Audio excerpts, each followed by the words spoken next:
Баланың тілі бал болатыны рас екен-ау. Ересектермен салыстырғанда кішкентай балалардың көзімен өмір қызықты әрі қарапайым. Баланы сөйлету және дұрыс сөйлеуге дағдыландыру үлкен еңбекті талап етеді. Онымен сөйлесіп, ойын білу, қызығушылығын арттыру үлкендердің міндеті.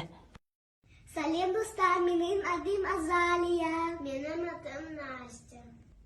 Азалия мынаумен бұл жұмыс істер. Алмурт, лимон, банан, апельсин, жүзім. Мына жемістер дәрумен көп.